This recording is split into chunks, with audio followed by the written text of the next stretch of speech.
pleasure to have you on board for the authoritative and incisive bulletin Maisha Prime.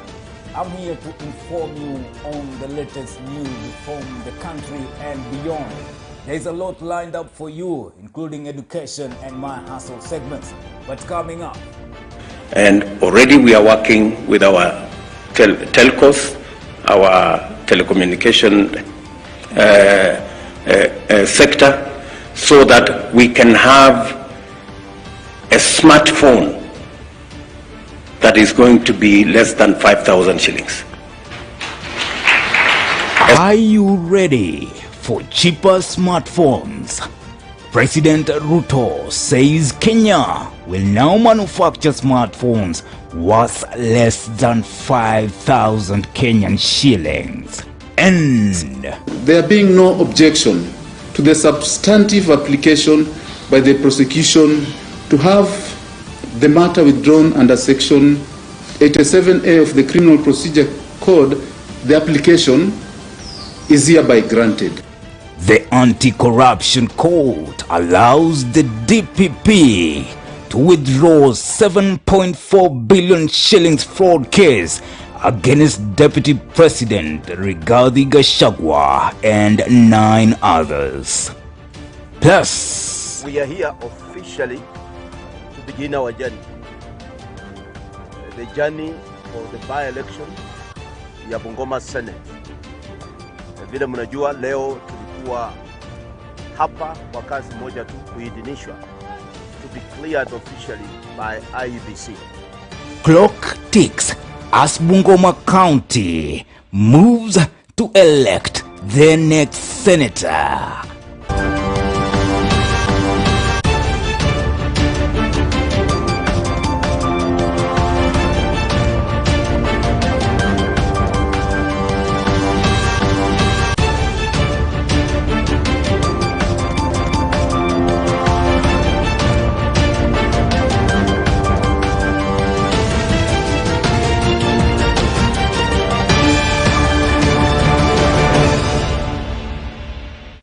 Welcome, my name is Bishabi Jr. Now, President William Ruto has announced that Kenya is set to manufacture the cheapest smartphones in Africa within a year, whose cost will be less than 5,000 shillings.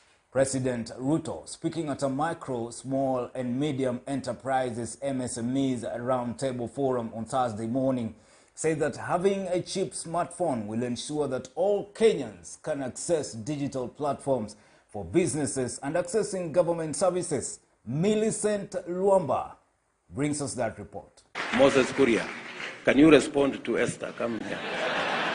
President William Ruto has announced that the government is working on a plan to have locally manufactured mobile phones which will cost less than 5,000 shillings in the next 1 year. Dr. Ruto noted that the move, which he says will see Kenya boost of the cheapest smartphones in Africa, coincides with the government's plan of leveraging technology to make it efficient and effective. Employment is going to be ready and available if we can ensure that we spread technology, we have financing, and that is why we talked about the superhighway. The superhighway is supposed to do 2 things: to make sure that the country is connected, and I'm happy again to announce here that the real last mile in technology is the gadget. And already we are working with our telcos, our telecommunication sector, so that we can have a smartphone that is going to be less than 5,000 shillings.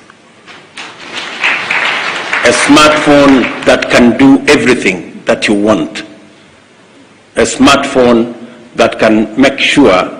Today, the cheapest smartphone is 10,000, maybe 15,000. We want to see whether we can get it to $30 or $40. And I want to promise the country that in the next 8 to 12 months, we will have the cheapest smartphone in Africa, manufactured in Kenya. The head of state cited that making the country fully connected through technology is among the primary agendas of the Kenya Kwanza government, and he has already set in motion talks with the telecommunication sectors on manufacturing chip phones. President Ruto was speaking at the Kenya National Chamber of Commerce and Industry KNCCI annual general meeting in Nairobi on Thursday. He went on to add that he intends to have government services digitalized to grant citizens the advantage of seeking services remotely. And I confirm that there exist promising opportunities for the private sector to invest in key development projects in various sectors under the PPP model, and we will deliberately create opportunities for the private sector to tap into key development projects through this partnership.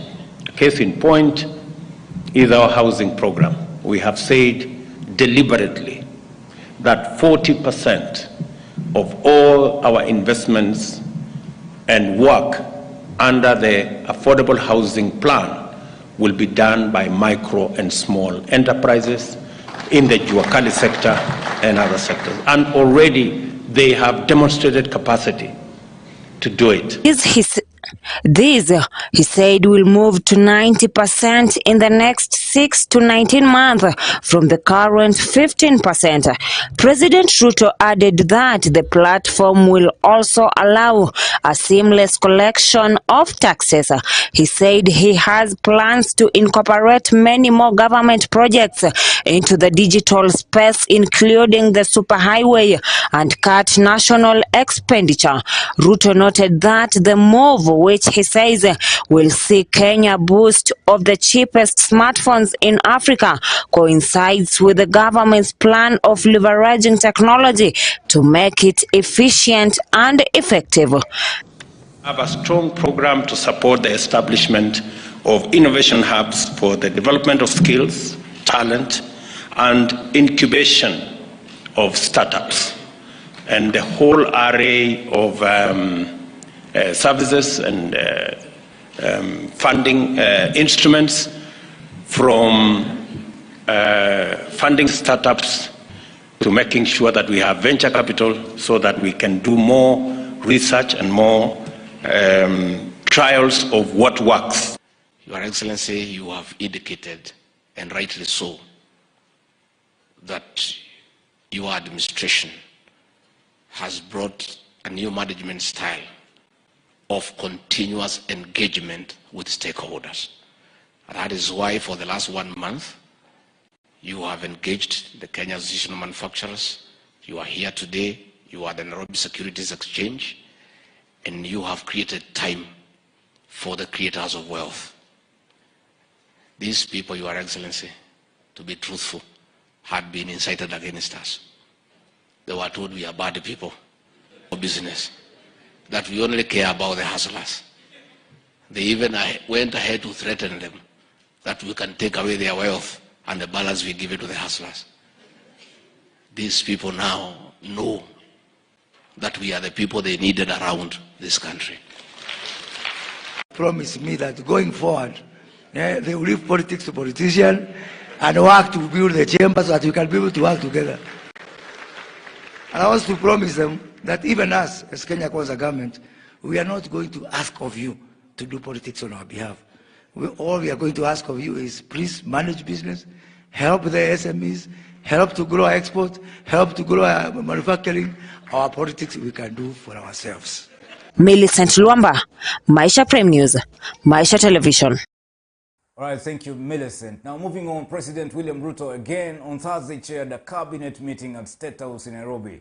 The meeting, attended by all the newly appointed cabinet secretaries, was the first cabinet sitting he chaired under the new administration. Photos and videos seen by Maisha Television showed the CSS and the head of state sitting around a conference table, engaging in a series of dialogues.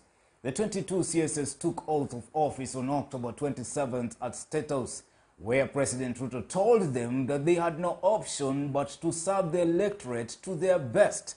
Prior to their nomination, they underwent a week-long grilling exercise before the Parliamentary Committee on Appointments for vetting. As I said before, to working with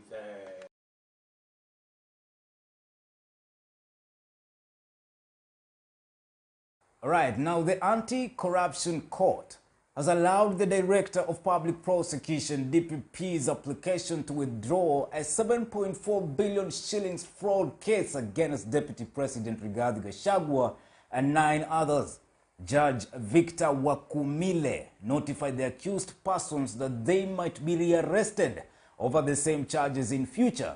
In the ruling, the judge faulted DPP for pressing charges on DP Gachagua and his co-accused without conducting conclusive investigations. The Director of Public Prosecution on Wednesday, November 9th, applied to withdraw corruption charges against Deputy President Rigathi Gachagua at the Milimani Anti-Corruption Court in Nairobi. In his plea, Deputy President argued that the Directorate of Criminal Investigations (DCI) had failed to provide additional information regarding the matter, hence crippling the investigations. There being no objection to the substantive application by the prosecution to have the matter withdrawn under Section 87A of the Criminal Procedure Code, the application is hereby granted. The prosecution stated that withdrawing the charges would allow the team to conduct further investigations and review the alleged corruption case. Now, the accused persons are hereby warned and informed that they may be rearrested in future and on the same or similar charges. ODPP reportedly reached out to the DCI seeking the original files and exhibits used to arrest and charge Gachagua, albeit with no fruition. The DCI, according to the DPP, snapped a meeting set to review the evidence as the protection worked to enhance its preparedness for the case. On his part, the Deputy President, through his lawyer Kioko Kilukumi, welcomed the decision by the ODPP to withdraw the charges against him. He argued that the move to prefer charges without complete information was unjustifiable and a testament to the abuse of power by the state institutions. The current government we want to promise Kenyans that this will never happen again. The police will never be forced to use the judicial system to oppress Kenyans who are of different opinion. Will never again use the judiciary system as a weapon to oppress those who are against our views. It is my desire as a parliamentarian that we actually bring law into place that will make people, officers who take such orders which are illegal from their seniors, prosecutable. Gachagua further condemned how he was arrested and suffered at the hands of the DCI operatives. Gachagua and 9 others were charged with allegedly receiving over 7.4 billion shillings from crime proceeds. Millicent Luamba, Maisha Prime News, Maisha Television. And moving on, Kakamega Senator Boni Khalwale has said that the current National Assembly Speaker Moses Wetangula became the speaker courtesy of the United Democratic Alliance UDA MPs. Khalwale said that Wetangula required the support of the Kenya Kwanza MPs to win the speaker contest. Khalwale was speaking on Thursday at Bungoma County IEBC offices when the UDA senatorial aspirant Mwambu Mabonga was presenting his papers to the commission to be given a nod to run for the seat. He said that Wetangula could not have become the speaker if he was only backed by 4 Kenya members of parliament. The UDA senator added that Western Kenya has ripped big in the Kenya Kwanza government, saying Kenyans should support President Ruto to deliver on his promises. The chief whip pointed out that he has been given the mandate by the government to come in and campaign for Mwambu Mabonga. Let us not send contradicting statements to the president. He has already been magnanimous. How? Thanks to your vote, the people of Bungoma, today the speaker of the Republic of Kenya in the National Assembly, the third most powerful politician in Kenya is from our community, Moses Masiga Wetangula. What that means is, Abaluya, that if something happens to Ruto, God forbid, if something happens to Rigathi, God forbid, Wetangula would be the president of Kenya. We have achieved. But we don't want confusion. Wetangula did not become speaker because of the votes of Fort Kenya. He became speaker because of the 145 members of parliament of UDA. If the 5 members of Fort Kenya had voted for Wetangula, he would have gotten 5 votes. If the 6 members of ANC would have voted for Wetangula, Wetangula would have gotten 11 votes. To become speaker, you need 2/3 of members of parliament present and voting. So he is speaker courtesy of UDA. Number 2, we are thankful to the president that thanks to the votes that you people voted in Bungoma, today Susan Nakhumija Wafula is minister. Today, Mheshimiwa Mudavadi is the chief minister. Today, Ababu Namwamba is minister. Those are 3 cabinet secretaries from our community. We are here officially to begin our journey. The journey for the by-election ya Bungoma Senate. Vile mnajua leo tulikuwa hapa kwa kazi moja tu, kuidhinishwa, to be cleared officially by IEBC. Last 2 weeks ago, we were cleared by our respective parties and those ones who are independent. I'm reliably informed ya kwamba I'm the first candidate to be cleared. Na sasa tumemalizana na IEBC. Tunaanza safari yetu to sell our agenda kwa watu wa Bungoma. I want to appeal to all of you who are here, na wale wenzangu wengine ambao watakuwa cleared na IEBC. Tufanye kampeni za amani. Tuwaelezee watu wa Bungoma ni nini tunaenda kuwafanyia. Then tuwape nafasi ya kuchagua senator yule atawakilisha katika bunge la Senate. Hivi leo nina furaha, ninashukuru Mungu na ninashukuru tume ya IEBC, ninashukuru wakaaji wa Bungoma kwa kuniunga mkono kwa dhati na pia kunipa fursa ya kwamba nikapate kutembea katika kaunti hii nikielezea watu wa Bungoma yale tutafanya. All right, now moving on, Jubilee Party members of parliament are now threatening to leave Azimio la Umoja coalition party if one of their own will not be allowed to sit in the Parliamentary Service Commission PSC. The MPs are now demanding one of the 3 positions set aside for the minority in the commission after Senate Minority Whip Fatuma Dulo's name was removed from the list and replaced by Nyamira Senator Okongo Omugeni. Na Mheshimiwa Spika, ndugu zetu kutoka ODM nataka kuwapasha kwamba hao ni wanafiki wabaya sana. Jubilee legislators have protested the move by the Senate to desist Isiolo Senator Fatuma Dulo from the Parliamentary Service Commission, terming it political deceit and conmanship. The lawmakers, led by National Assembly Deputy Whip Sabina Chege, exposed the divisions in Azimio la Umoja 1 Kenya over the slots within the commission. Mr. Speaker, Jubilee Party cannot be sending 2 or 3 letters on one issue giving different instructions, Mr. Speaker. So, Mr. Speaker, I just want to address, and I'm nominated by Jubilee Party, Mr. Speaker. I want to address my party and say, put your act together. Chege indicated that as the minority wing, they had 3 slots in the PS which were to be shared among Orange Democratic Movement, Wiper Party and Jubilee Party. It is not that we are a small party or we quitting ourselves with ODM. We are in a mutual relationship. And we also are in a relationship that we demand respect. So Wiper got their share, and from here, Jubilee was supposed to get their share. So we are not saying Omugeni is not qualified. He's actually my friend.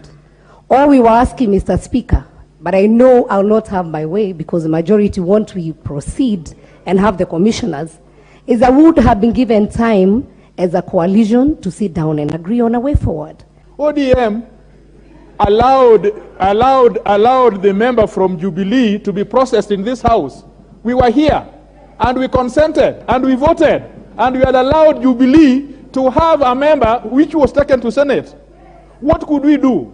Did we have to go to Senate and become members there to be able to vote for the Jubilee Party? Laikipia North Member of Parliament Sarah Korere termed the move to remove Dulo's name from the powerful Parliamentary Commission as political conmanship.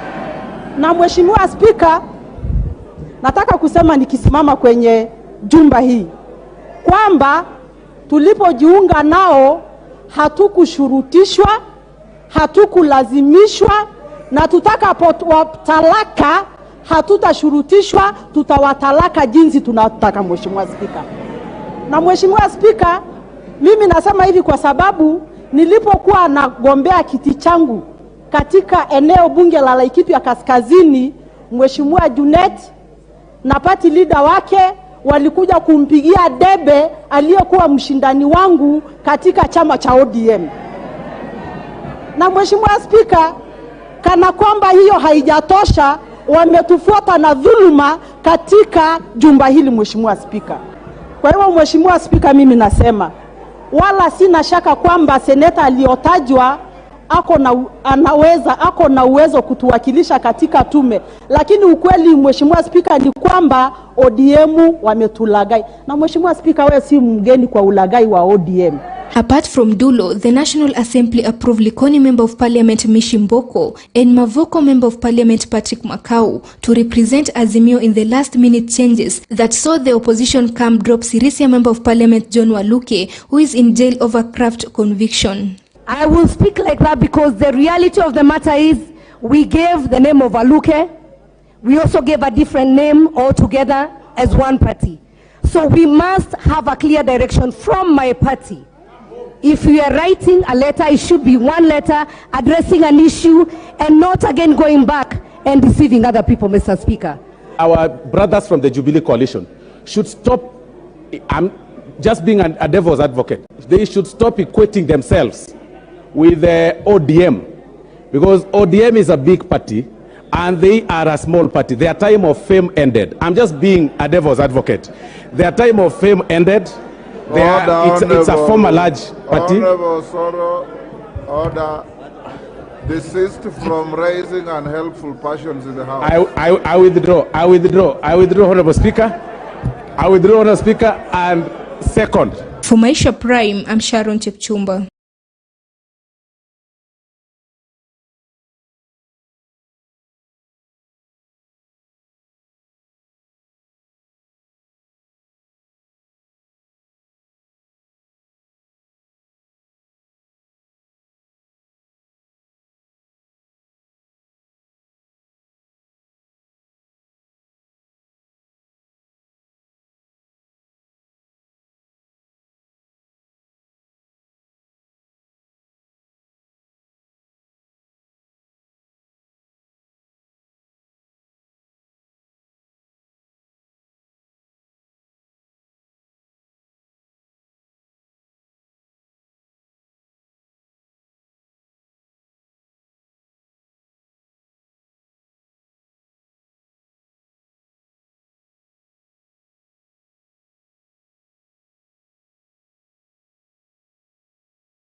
And now unions of doctors from East Africa have warned following what they say is the decline of the public health sector. The event in which the Secretary General of KMPDU-BIMG was appointed as the president of East African Doctors Unions, the unions have asked the government of this community to increase the budget allocation to the health sector to 15% every year. Provision of public healthcare services. COVID-19 pandemic, Ebola, and the extreme impact of climate change, poor funding of the public healthcare services have exposed the need of all the governments to invest deeply in the healthcare services.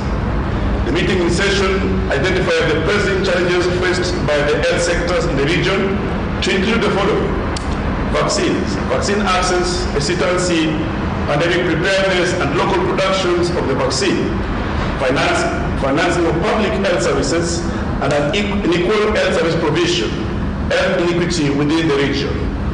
The meeting in session resolved to engage the governments within East African Bloc to address the identified pressing challenges, specifically decline in the level of government investment in the delivery of public health services. And I believe if the public health service delivery or investment is reduced, then there's more to the private. Number two, poor and inadequate public health care emergencies and pandemic preparedness. We are all cut off in every pandemic and every outbreak without any preparations. All right, and moving on, a proposal for constitutional changes to remove presidential term limit has stirred a huge storm in the country. Fafi Member of Parliament Salah Yakub claimed a number of United Democratic Alliance legislators are crafting the changes, but UDA party led by Majority Whip Silvanus Osoro distanced the ruling coalition from the plan, while Azimio members of Parliament say they will shoot down any attempt to change the constitution. Sharon Chepchumba brings us that report.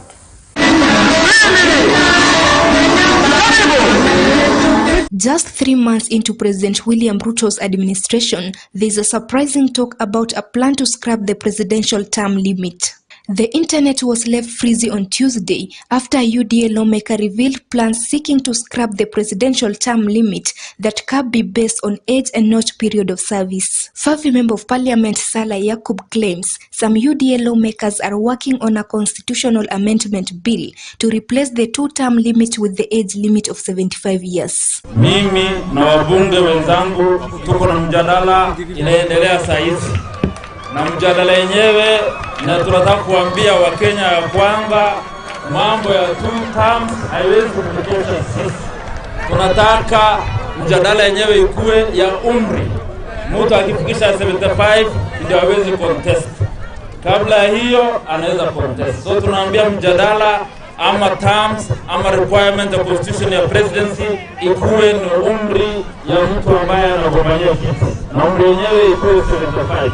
Sio term 2, term 3, term 4. Kwa vile mainchi ambayo zimeendelea kama German, Mikel alikuwa pale miaka karibu 20. Australia hapo pale 2013. Norway hapo alikuwa pale miaka 4. Kila mtu miaka 5, 6, 7, 8. The said changes will give President William Ruto the leeway to head the Kenyan government for 20 years through 4 terms. Age 55 years, Ruto will be eligible to contest in 2027, 2032 and 2037 elections if the MPs have their way. It's not a party stance. It has nothing to do with the current president. It has nothing to do with the government. It has nothing to do with anybody else other than Kenyans. This is a debate which will have come, which will come and will continue to come. While President Ruto has not indicated any intention to change the terms of his office, Kenyans have wondered what the process would entail. According to Article 142 of the Constitution, the President shall hold office for a term beginning on the date of which the President is sworn in and ending when the person next elected President is sworn in. The article goes ahead to state that a person shall not hold office as President for more than 2 terms. It's a debate about the Constitution. And the Constitution, as you know, is not a biblical version of the Bible or the Quran. The Constitution can be changed, can be amended, and will be amended, whether by our generation or the generation to come. National Assembly Majority Whip Sylvanus Osoro and Deputy Majority Leader Owen Baya described the Favi Member of Parliament's proposal as hot air, reiterating that the Kenya Kwanza administration believes in the rule of law. The member for Fafi is merely an attention seeker. He does not speak for the party. This is an issue or a matter posted by a member of parliament who, in their own wisdom, we don't know where they were, where they slept. He decided maybe to post this, and that cannot be called the UDA party or the Kenya Kwanza coalition. Azimio MPs continue to condemn the proposal, saying it is a serious threat to democracy, which will be rejected from all corners. You know, during the campaigns, we kept on reminding Kenyans that if they make a mistake of allowing the UDA brigade to take over the reins of power in this country, they will be allowing the country to take the Uganda direction. Any attempt to create a life presidency in this country, like the one we see obtaining in Uganda, shall be resisted vigorously. We know ourselves as politicians. You send a small squirrel to test for you the waters, whether there is maize in the granary. we know each other. That's what the young man was doing. But I want to advise them that they can postpone that for another day. We know it is coming, and we are waiting for it. This is how it started in Uganda. One MP comes up and says, then some other people talk about it, and the next thing you hear that the constitution has been changed. Issues of wanting to say term limit, and you have not worked. Or do you want to limit this term to if it's not for work? So those people who are around the president who want to keep this country hot, we are tired. Any attempt to butcher the constitution should be treated as pure balderdash. For every action that the government will bring to us, they shall receive an opposite and equal reactional force. The debate also caught the attention of Ugandan opposition politician Bobi Wine, who said, and I quote, "Dear Kenyans, be vigilant. Save your country from Musevenism." This may come off as a lone member of parliament making a ridiculous suggestion, but this is how it starts. Exactly how Museveni began schemes to remove term and age limits. Defend your constitution before it is too weak to defend you. That is not the position of the party. And I speak that with authority, that there is no such thinking that we need to review the constitution to extend the term limit. In any case, by the way, I mean, such is not the discussion to put right now. For Maisha Prime, I'm Sharon Chepchumba. Thank you, Sharon. Now moving on, members of parliament have begun the quest to reinforce the national government constituency development fund in the constitution. In the myriad of reactions elicited before the House during the debate, the lawmakers asserted that the fund should be entrenched in the law as it has proved to be effective in transforming constituencies. The bill, co-sponsored by Matumbulo, Member of Parliament Stephen Mule, and his Gishungu counterpart Robert Gishumu, is pushing for the re-establishment of the fund and its anchoring into law to avert disruptions on technicalities of the law. Nerima Wekesa brings us that story. On the eve of the August 9th general election, the Supreme Court rendered a verdict, declaration the Constituency Development Fund Act of 2013 unconstitutional. That judgment by the country's top judges, leaving parliamentary candidates in a spin with their fund grassroots success stories and political influence well documented. And it sounded like a bombshell. Mine is, first of all, to assure members that all is not lost. All is not lost. CDF largely, I must say, largely has done wonders in the country. In its judgment, the Supreme Court cited 7 key reasons: violation of the principle of separation of power between the 3 arms of government, executive, judiciary, and parliament. The apex court judges also declared that the fund operated outside the structure of sharing revenue between the national government and 47 county governments. Members of the 13th Parliament insist the constitutional gaps had been plugged by the NGCDF Act of 2015. The CDF that we have been using or operating under was aligned in 2015, and that is why the name CDF was changed to NGCDF, National Government CDF. We need to actually increase it. We need to make it more, we need to improve on it so that we can have it being serving the society better than it has been doing. Therefore, the members of Parliament now want the entrenchment of the Constituency Development Fund in the Constitution might be country's first successful amendment to the 2020 Constitution. Members of the National Assembly want the CDF and other funds, including the Senate Oversight Fund, the Affirmative Action Fund, and the Economic Stimulus and Empowerment Fund, ring-fenced in the Constitution. Members of Parliament defended CDF for transforming the education sector in the country, more so for the unprivileged in society. With or without the CDF, the members of Parliament have their salaries. And in fact, without the CDF, the workforce, the task is reduced. But Mr. Speaker, as we speak today, every day, and I'm sure I speak for all the members here, we get no less than 100 phone calls of children who are at home because they cannot get bursaries. So it is not the members who are suffering, it is the It has elevated students who have not been able to understand they will make to the end through education.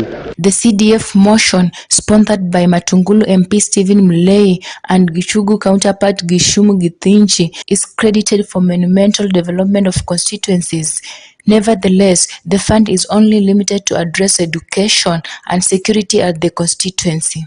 As we speak today, there is no court order, not of the High Court, not of the Court of Appeal, not of the Supreme Court, that stops disbursement of the CDF under the 2015 Act. None. And I want to urge that even as we meander our ways through this amendment, let the CDF be disbursed because it is constitutional as we speak. We must choose as a house to assert ourselves and make this move so that this debate, this haggling, this back and forth with the judiciary is put to rest once and for all. I stand here as one person who was educated by bursaries. I know the importance of this. The parliamentarians equally want NGCDF disbursement scale up from 2.5% to 5% of government's budget and its scope expanded. To urge this House to consider including water, because the people that are suffering even now are the members of Parliament. People are calling the members of Parliament even to supply water. I know every member in this House is under pressure from the public and the community and the constituency we represent to make sure that students are in school. It feels so good, Mr. Speaker, when a young man comes and tells me, Madam Kihara, I went to school courtesy of your CDF and I'm working in this place. The Member of Parliaments have adopted the parliamentary initiative to amend the Constitution, where for the bill to sail through, it will require 2/3 majority in both the National Assembly and the Senate before the President can sign it into law. Is essentially an enemy of the people. There can be no greater enemy of the people than that person who is trying to sabotage NGCDF. Nerima Wekesa for Maisha Prime News, Maisha Television. Thank you, Nerima. Now, Kakamega Governor Fernandes Barasa has denied any involvement in dubious dealings at Kenya Electricity Transmission Company Ketraco, where he served as CEO. This comes after he was grilled by the Ethics and Anti-Corruption Commission EACC over an alleged fraudulent 18 billion shillings payment to Lake Turkana Wind Power LTWP for a project in Marsabit. While naming his cabinet at the county headquarters, the county boss emphasized the importance of ensuring Kakamega residents benefit from service delivery. Public Service Board, and as a CEO, I had a responsibility of making sure that Leongelani Suswa line is completed on time, and that is why I could not tolerate a contractor who is struggling to deliver the line. But I want to assure Kakamega people, your governor is safe, and I'm ready anytime to go and give more information. But the thing is, the root cause of the penalties was the power purchase agreement. And from Kakamega, I'm taking a short commercial break, but I'll be back with more news, so don't go away.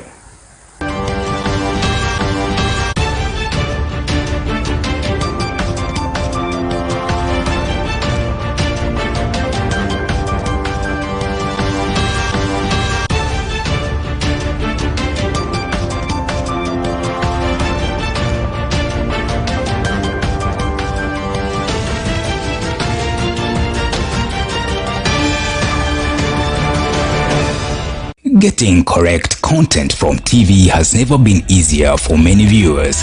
But with Maisha TV, we make it simple and accessible to access information.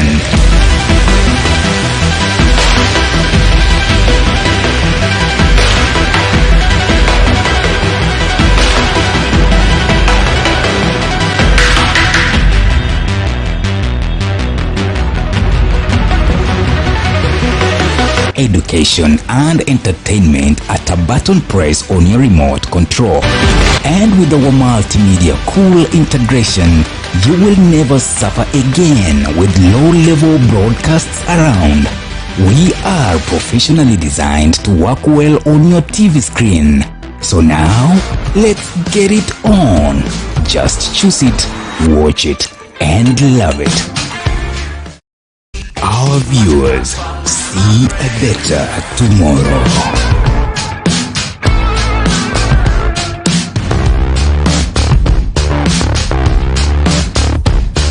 Our viewers value education.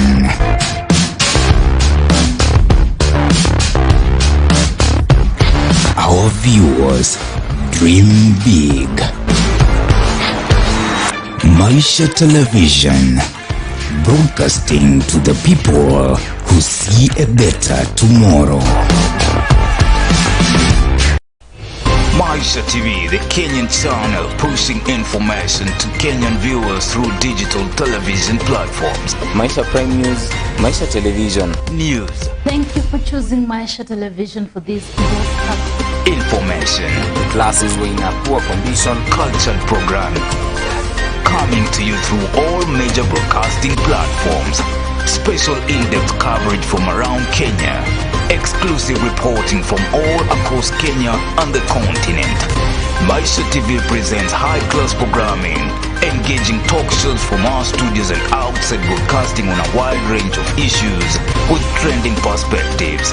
I'm really asking our guys who are behind the camera to look for that clip and then play that clip. Telling Kenyan stories you won't hear elsewhere. The most wicked sight in my life is to see his tongue hanging almost up to here. Tangu corona ianze mwezi wa 3 tumekuwa na changamoto mingi. Watching stimulating debates on a hot seat. I guess. Wait, I don't know. Wait.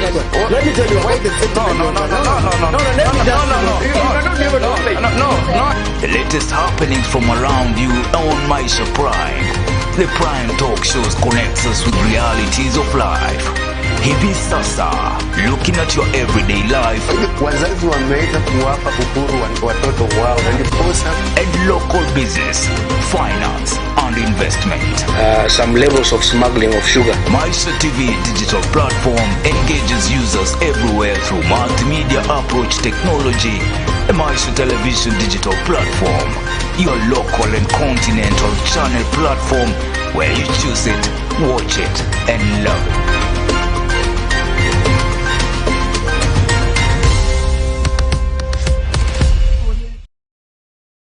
This is the place where it all happened. The stories that continue to change our country. And at present, we have got one student who is now at a BBC World Service working. These are the faces we see. Business studies. Is Madame Susi Masaba. Walter Usolo, Shem Bilembwa. The voices we hear. Glad you're tuned in. You're still tuned in to Maisha TV. Now every day here on Maisha Prime News, we air feature from different schools across the country that have revolutionized societies through education. This is who we are. One channel, one bulletin. Masomo News Live. Join us every Wednesday at 7:30 p.m. for Masomo News Live, exclusive to Maisha TV.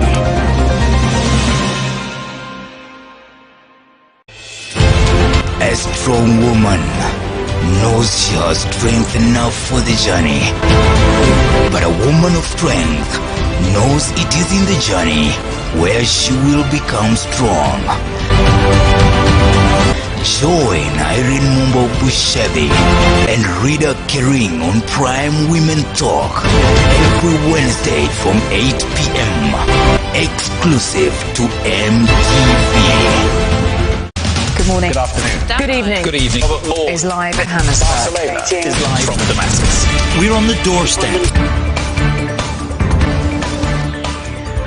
For Maisha TV. For Maisha Prime News, Maisha Television. For Maisha Prime News, Maisha Television. Trusted news, trusted sources, trusted dissemination of information.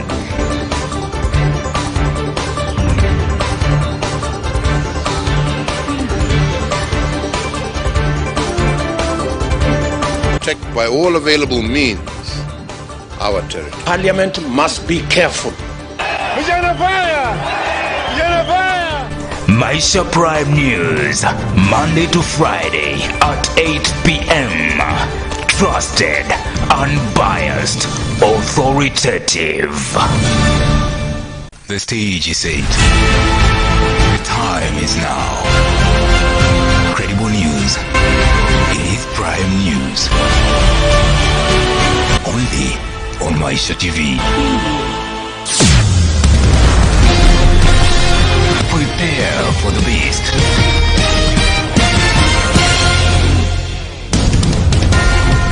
Informative.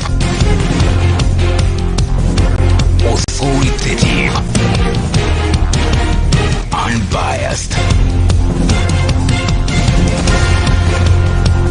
Welcome to Maisha News. Take away the noise.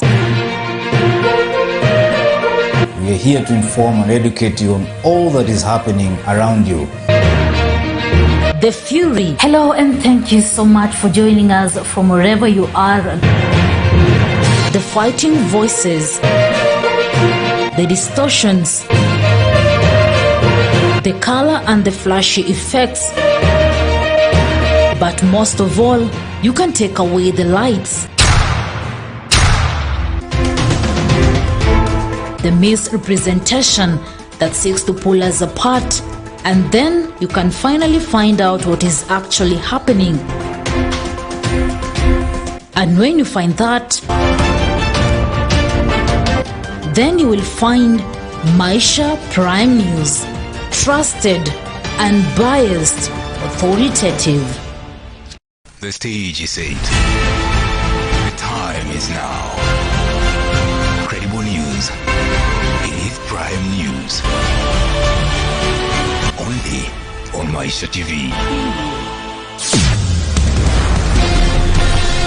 Prepare for the beast.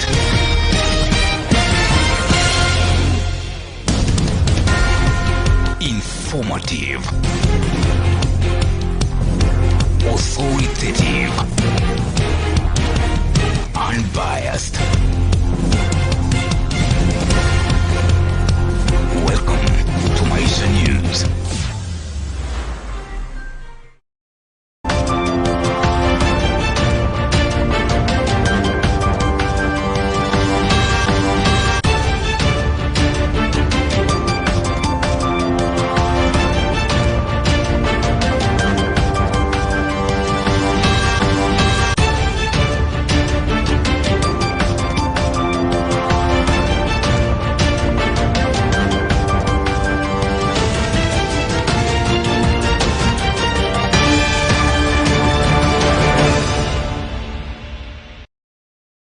All right, welcome back. Now moving on, the family of a British national who died under mysterious circumstances in Mombasa has called on the Kenya government through the Director of Public Prosecution, DPP, to speed up the investigation into the cause of their king's death, Miss Luftinisia Handwala.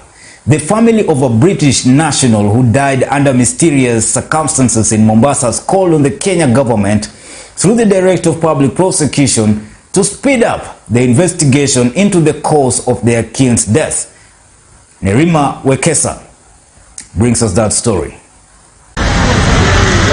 2 years since a British national, Lutfunisa Handwala, died under mysterious circumstances in Mombasa, the cause of her death is yet to be known.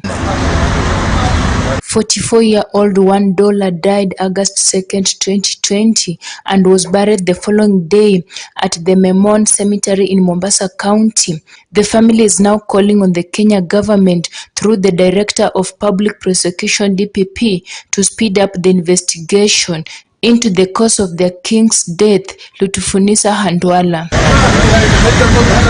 The deceased met her death while visiting her husband's relative in Mombasa County, where it was alleged the devil killed her as a spiritual leader tried to help her. Her travel back to the UK was delayed following a lockdown ordered by the Kenyan government to contain the spread of COVID-19. Handwala's brother Imran Handmani, through his advocate Jacinta Wekesa, moved to Mombasa court seeking exhumation to ascertain the date. Senior resident magistrate Rita Aurora granted the deceased family wish and ordered exhumation after Ms. Handwala's family sued citing foul play. Exhumation was done 2 weeks ago and primary findings indicated that Lutfunisa Handwala brain was intact 2 years after she was buried. Just a few weeks ago, we had the exhumation and her post-mortem. The preliminary report of her post-mortem has been released. It was found that the brain was intact and the esophagus, the food pipe, was normal. Also, the hyoid bone was fractured. These three things are very vital because the brain being intact after 2 years of someone passing away actually astonished the pathologists, and it's near impossible to have a brain that's intact after 2 years, because you have to understand, as a Muslim, she was buried in cloth and not in coffin, and nothing is placed on the body to preserve it in any manner.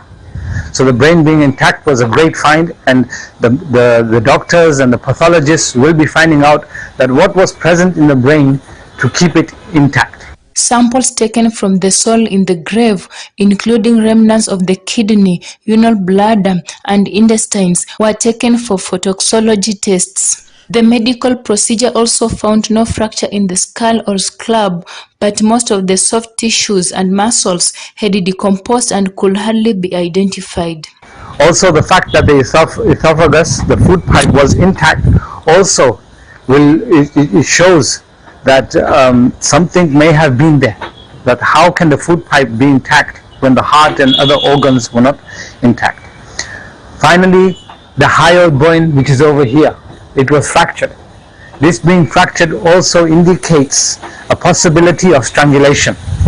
That when a person is strangled over here, this is the bone that gets damaged, and this is the bone that was damaged on the deceased person. The shaft of the femur bone mid-shaft and the meniscus cartilage were taken for DNA analysis, while the hybrid bone thread cartilage and brain were taken for histology analysis. Vital organs such as lungs, heart, liver, and other vessels were found to have completely decomposed to are not identified. It was alleged that she was given a chemical used for freezing by a spiritual leader, where told her that it will cure her ailments, after which she died. So for this, we are hopeful that we get the results very soon. However, it's unfortunate to say this, that the samples are still in the morgue in Mombasa. That it's been almost 2 weeks since the exhumation, since the post-mortem, but the samples that were collected, that were supposed to be delivered to the government lab have not yet been transported yet, and it's been 2 weeks that no one has done anything. Family had told that she was killed by the devil, prompting them to seek for medical procedure to settle the matter. Derima Wekesa for Maisha Prime News, Maisha Television. Zakari Barasa, the troubled auctioneer charged with the illegal eviction of a family in Westlands and the subsequent demolition of their property, has been released on a 200,000 shillings cash bail. While granting him bail, the court ordered Zakari to report to the investigating officer whenever he is summoned. High Court on Wednesday ordered the auctioneer and his lawyer to swear affidavits explaining circumstances surrounding the controversial eviction, even as it emerges that the demolition order might have been forged.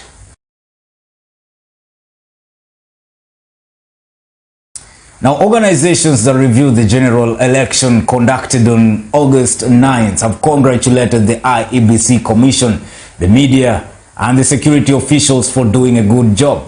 However, they have criticized the IEBC for not preparing well for the election.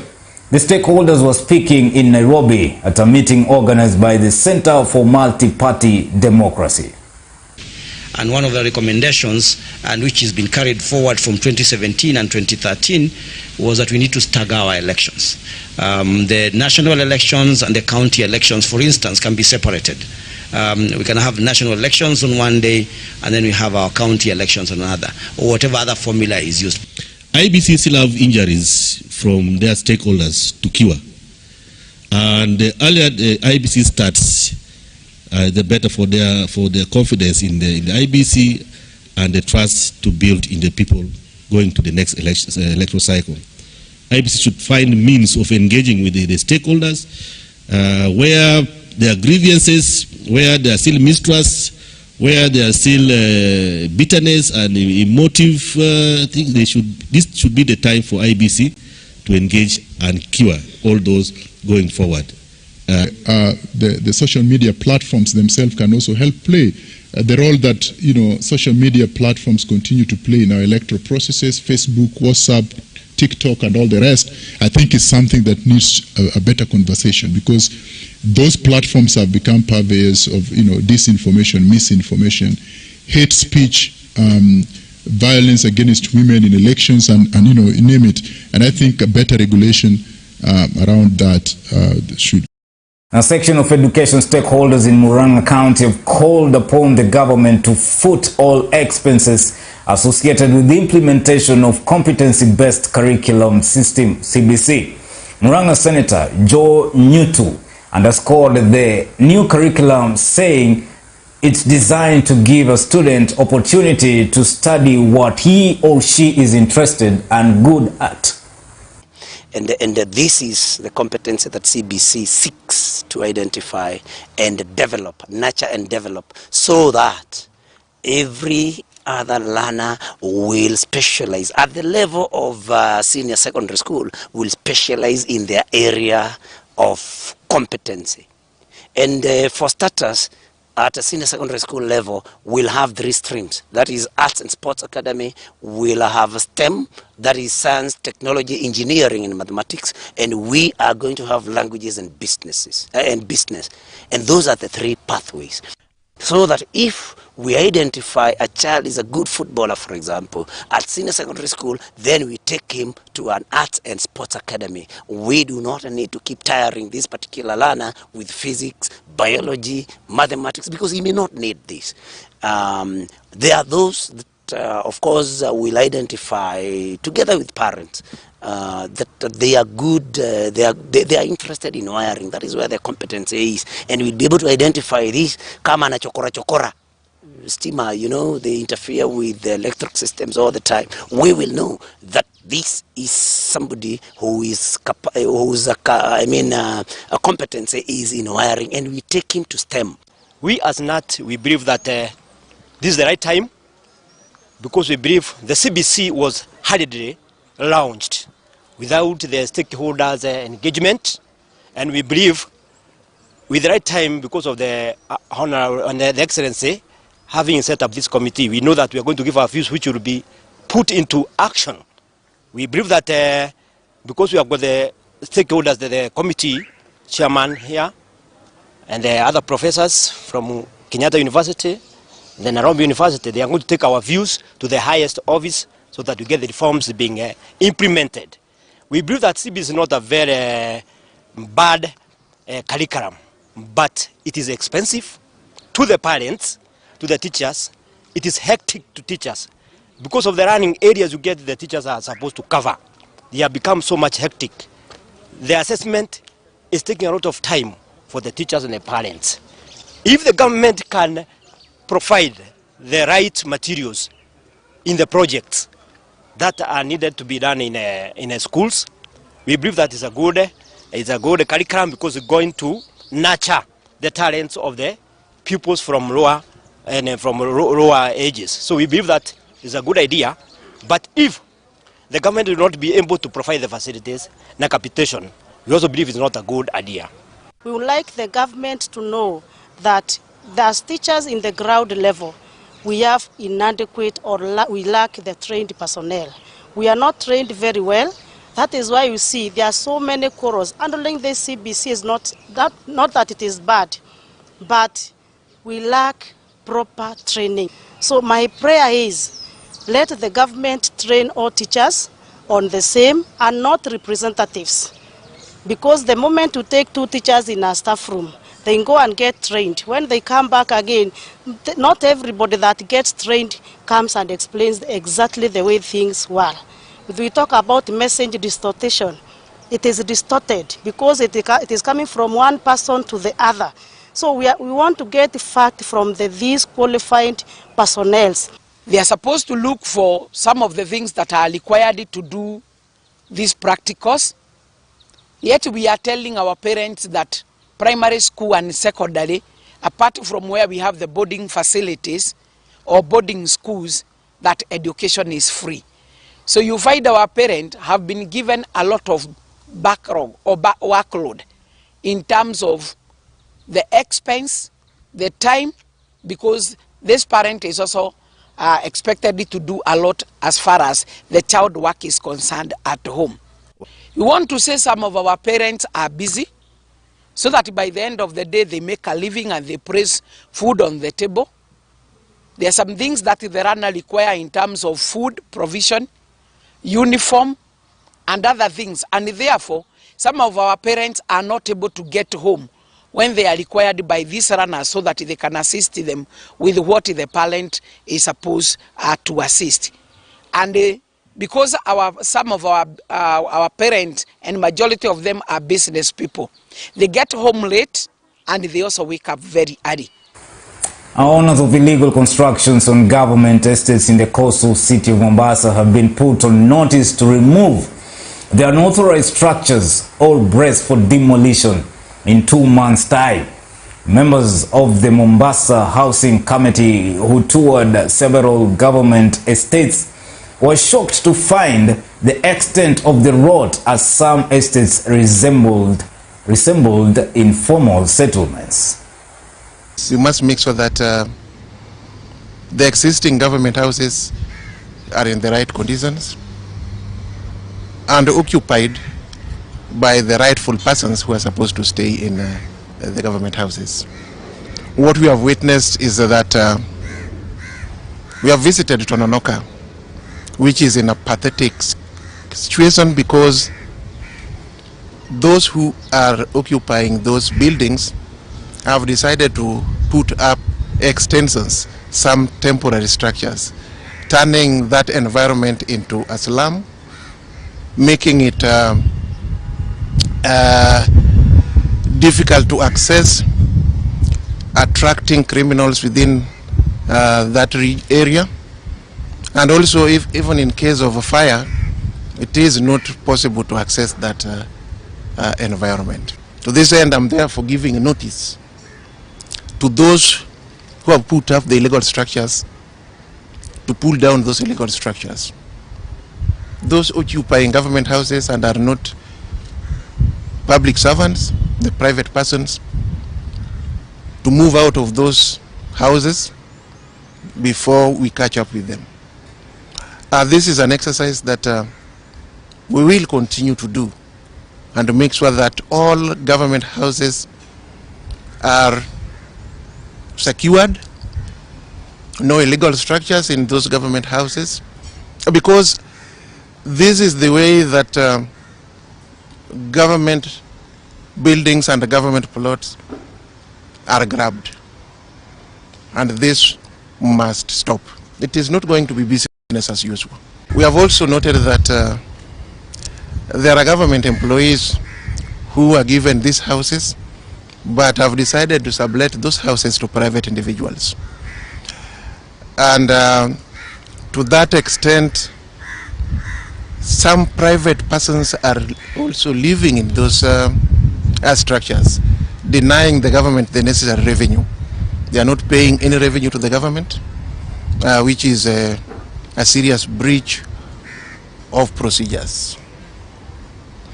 We have noted that some people have also decided to, especially we noted one person who had decided to put up an abattoir, an illegal abattoir, which is a health risk.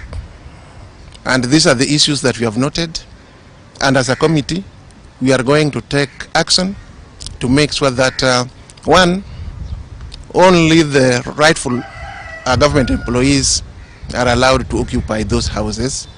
Two, that the government gets the revenue due from those houses. And three, to make sure that those illegal structures are brought down with immediate effect. All right, folks, let's just take another quick commercial break, but I'll be right back, so don't go away.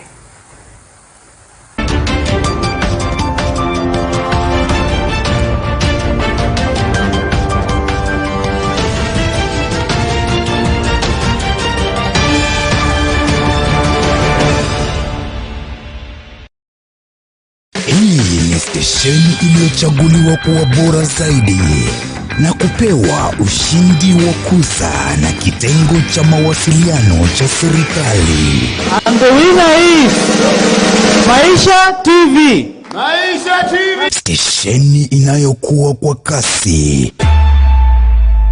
Stesheni inayokujali mtazamaji. You can trust the award-winning TV station. Stesheni inayojali mwananchi wa Kenya. Biashara imeweza kudidimia sana, unapata customer wanalia. Stesheni inayotoa mafunzo, maelezo na taarifa kwa kina zaidi. Maisha Prime, Maisha Television, Millicent Luamba, Maisha Prime News, Maisha Prime, for Maisha Prime, for Maisha Prime Education Segment, for Maisha Prime News. Hii ni runinga ya Maisha.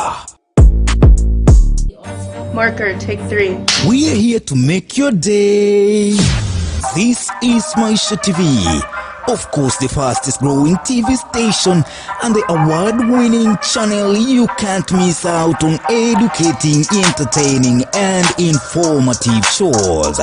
Women Talk, The Drift, Love Honse, S Sample, Sos Me Vida, Masomo News Live, Prime News, Maisha Kids, MTV Summons, music shows, politics, leadership and governance and many more. It's all here on StarTimes. We are on channel 108, GOTV 808 and all free-to-air decoders. Social media too as Maisha Television Kenya. You know what? Just choose it, watch it and love it.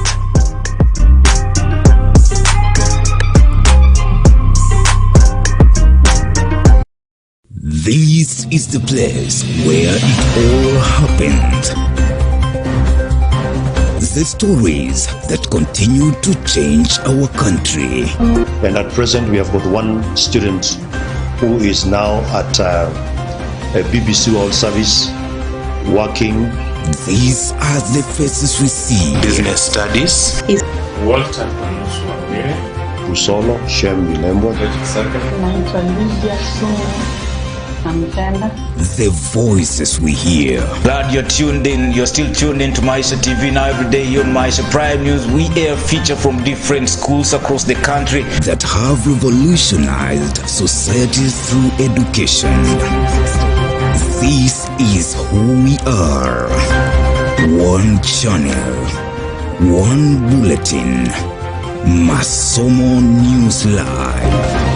Join us every Wednesday at 7:30 p.m. for Masomo News Live, exclusive to Maisha TV.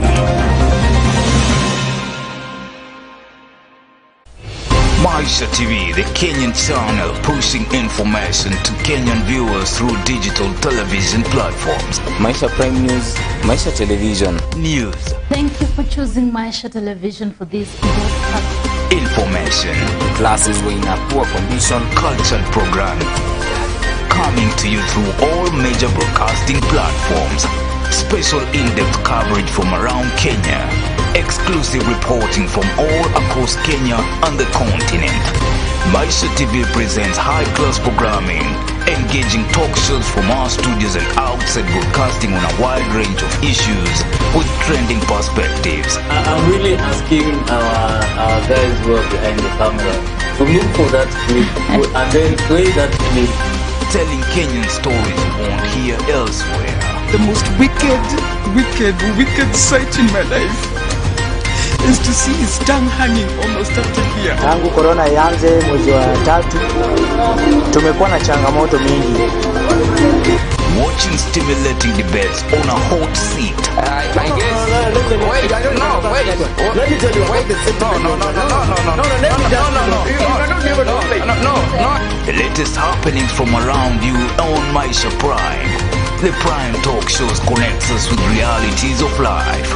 Hivi sasa, looking at your everyday life.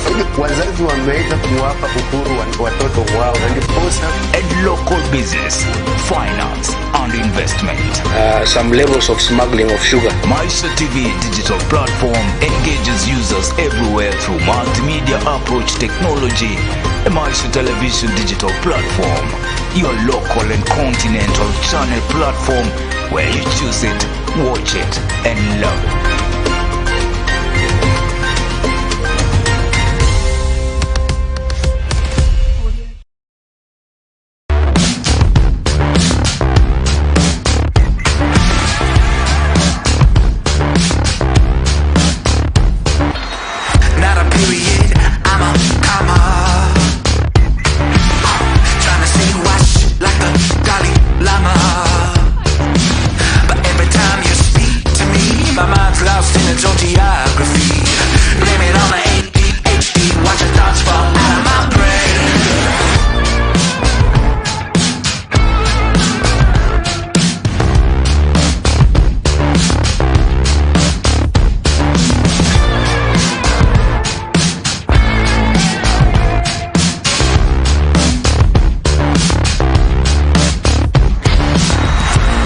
Maisha TV, your entertainment TV.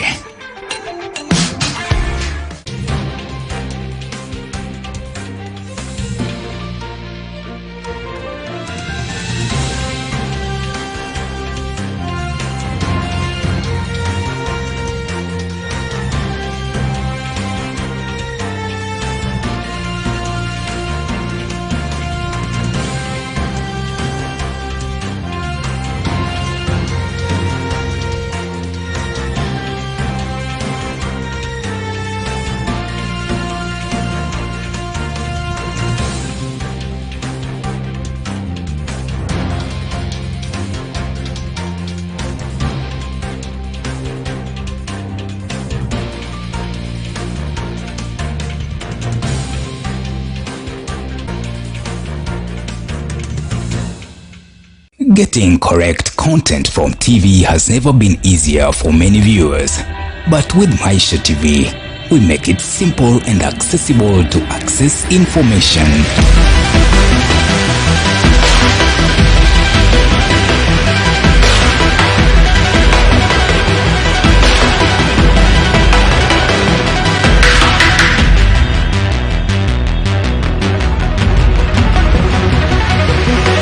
Education and entertainment at a button press on your remote control. And with our multimedia cool integration, you will never suffer again with low-level broadcasts around. We are professionally designed to work well on your TV screen. So now, let's get it on. Just choose it, watch it, and love it.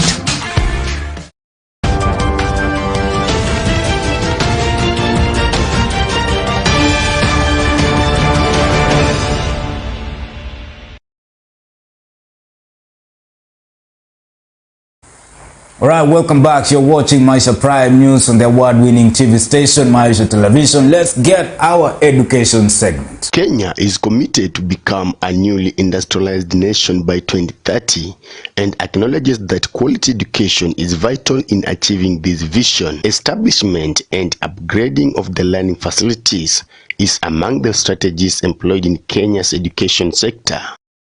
Mucharage Secondary School in Kiminini Sub-County, Trans Nzoia County is among the public secondary schools that has benefited from the initiative. I'm Kennedy, the principal St. Peter's High School, Mucharage. I joined this school in 2018,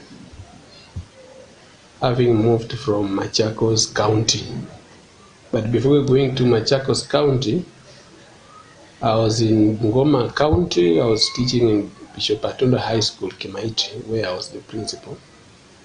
Then with the new program, which is nationalization, I was nationalized to Machakos in Itala,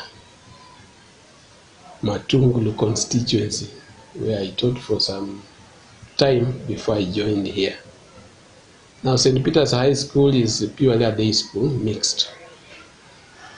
It's a school which is young, as I may say, because it opened its doors in 2008.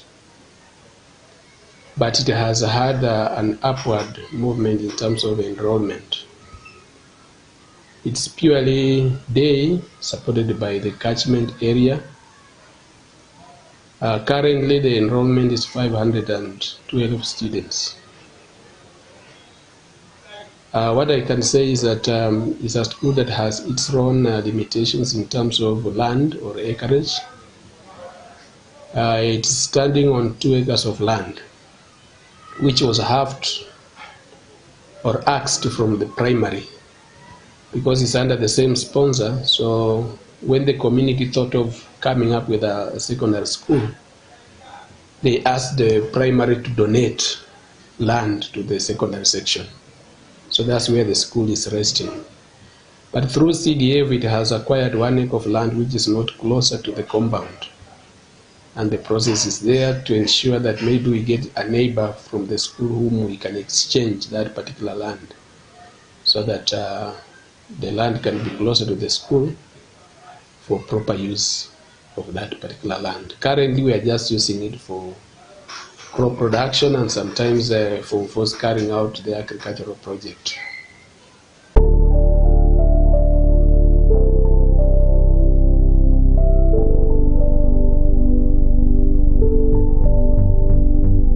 In terms of infrastructure, I can say the school has the most basic ones in terms of classes. Currently, we have 10 classes, and I know with the enrollment that we are expecting next year, we may even require more classes and more teachers. Those are the challenges we are likely to face when we do that double intake come next year. Otherwise, I want to appreciate the ministry. It has supported us in putting up classes. In 2019, we got some funding on infrastructure where we put up a class and modern toilets for the boys. Then in 2020, we got again some funding from the infrastructure board head, which we put up a library. The school initially didn't have any library. Most of the books were being just kept in the office. So we are like now we have a library which is equipped, and I think students are benefiting from it. Then in 2021, we again, the infrastructure project, we put up modern toilet for the girls, and we did some tiling of the classes and renovation of all the buildings in the school, including painting and tiling on the floors. Then the recent one is 2022. We have put up a kitchen. The school didn't have, just a very temporary shed where the cooks were preparing meals from. But now we have a modern, permanent kitchen which we have put up. With the approved teaching staff, the school is focused in becoming the center of excellence in education in the region. In terms of enrollment and performance, the school is doing well academically. The number of direct entries to university has always increased every year. And we are positive that even this year, the number will go up, those who can join direct to the university, and those who don't make it direct to the university, those who get C minus. It has a population of 20 teachers, 16 TSC, and 4 on board of management. There are 12 workers. So what I can say is that both the teachers and the non-teaching staff are very committed members of this school. They know their work and they are doing well. The school also shines in ball games, music and handball. We participate in choir and drama, apart from the other year when Corona came in and interfered, but the school has been going up to national in choir. It has participated up to national levels. Some of these trophies we have are from choir. And ball games, we go up to county. We participate in football, legiball, volleyball boys and girls, then netball girls. We also have indoor games where they participate, despite the fact of the small compound. But our pitch, we use it even across the primary as our mother school. So we expose students to both academic and co-curricular activities, and they're happy about it. So that is as far as academic is concerned and co-curricular activities are concerned. The school is managed by the BOM, or Board of Management. Our chair is Dr. Wanyama Crisandus, and the board members are also very supportive. They come in whenever there is an issue, and we reason together and we source for the donors. And I'm very sure in the near future, the school will have even to expand. We are not worried of where they will go, because should we get some more funds, despite the fact of the compound being small or the acreage of land, but we can have storage houses. For Prime News Education segment, I'm Philip Simio.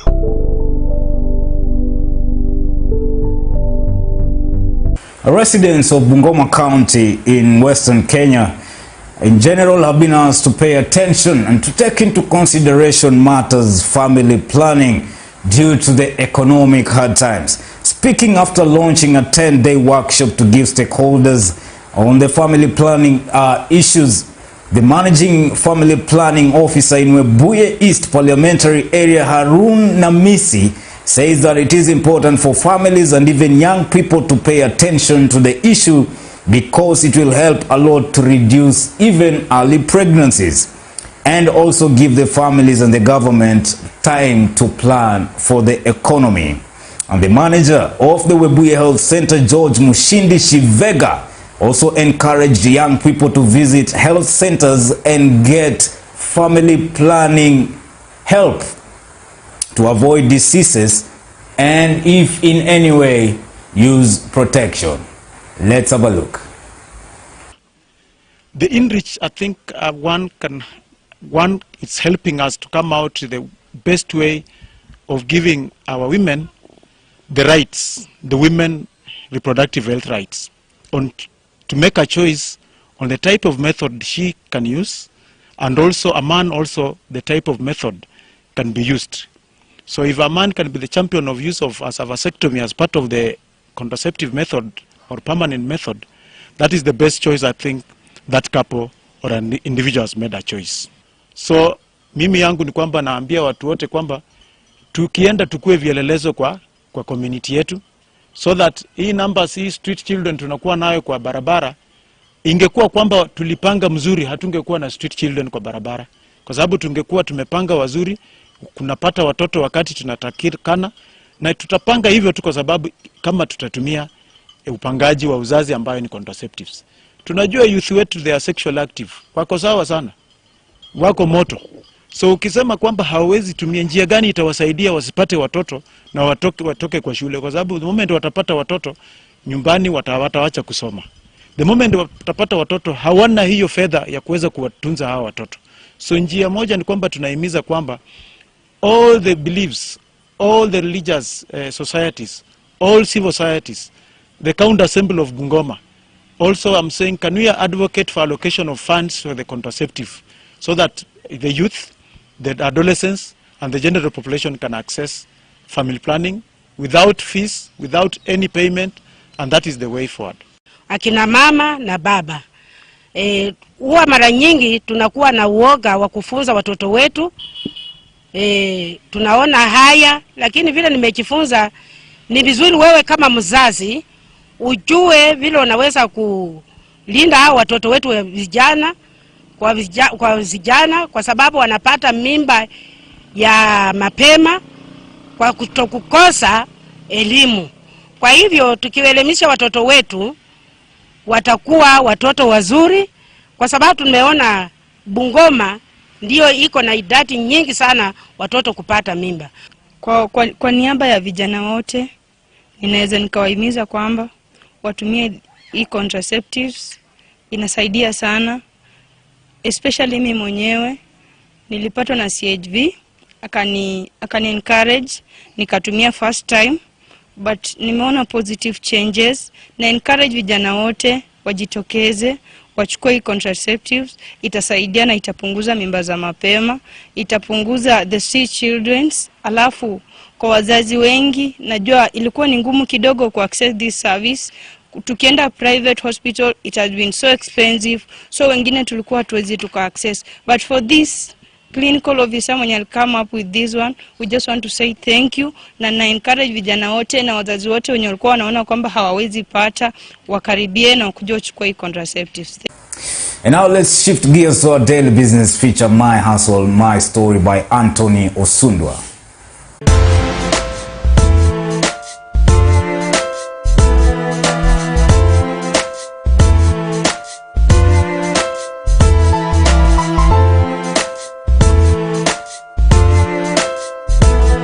The first thing that catches anyone's attention after visiting any home is the furniture in it, the color, quality, and make of the chairs, tables, and wall units make the lawns beautiful.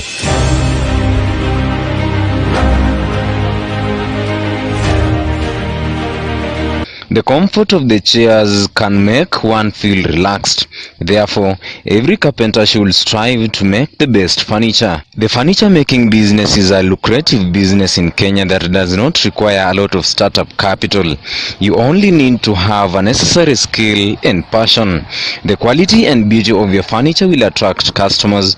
Therefore, it is important that you capitalize on that.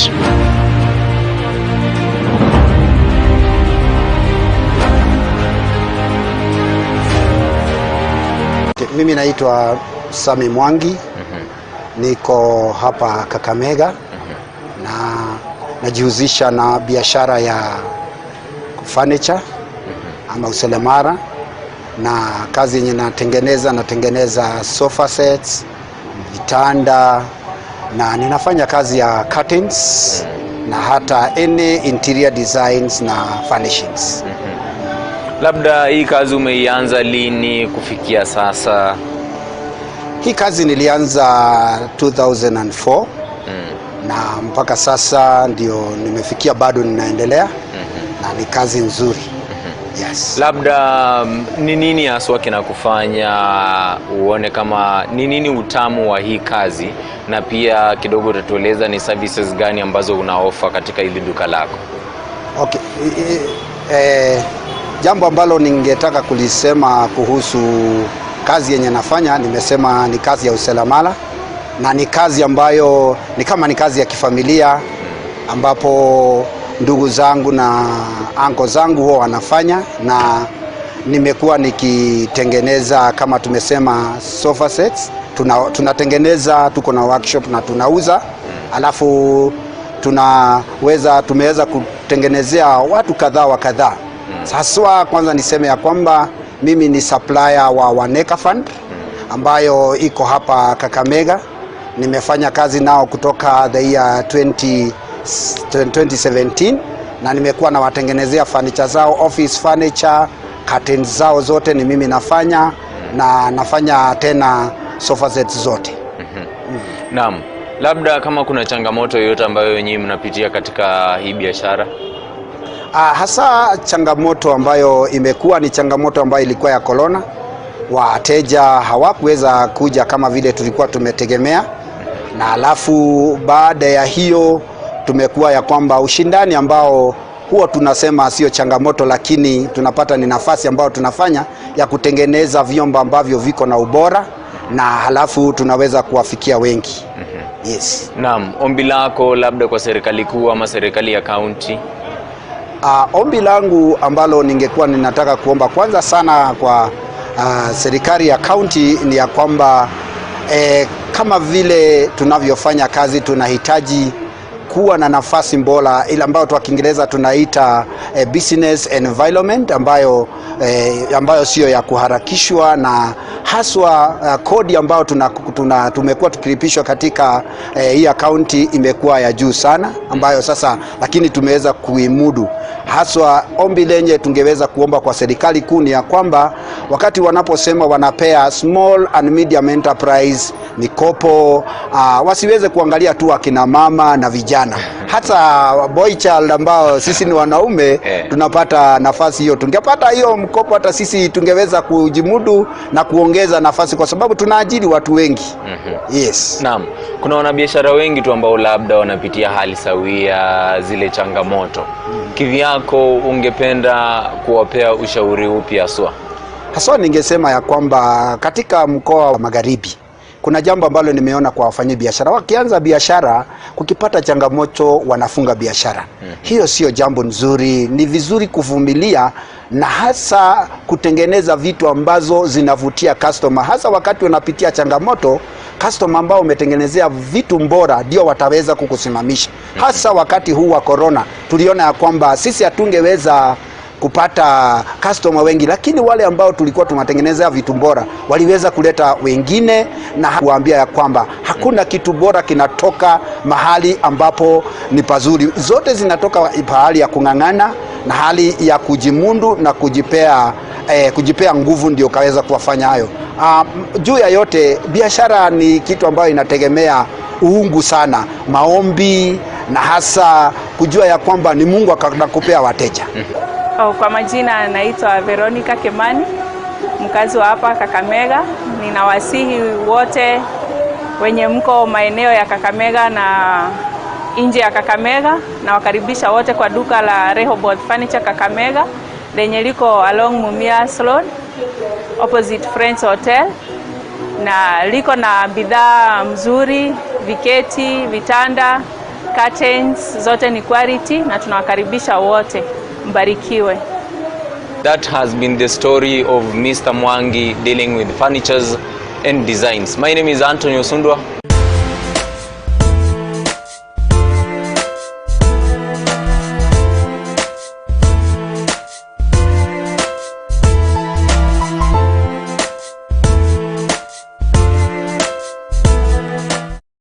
That feature there brings us to the end of the comprehensive bulletin Maisha Prime News. But stick around as we have more comprehensive, educative, informative and entertaining programs. Remember, Maisha Prime News airs every Monday to Friday at 8 p.m. and 9 a.m. and also on weekends at 1 p.m. on your winning station. Enjoy the rest of your viewing.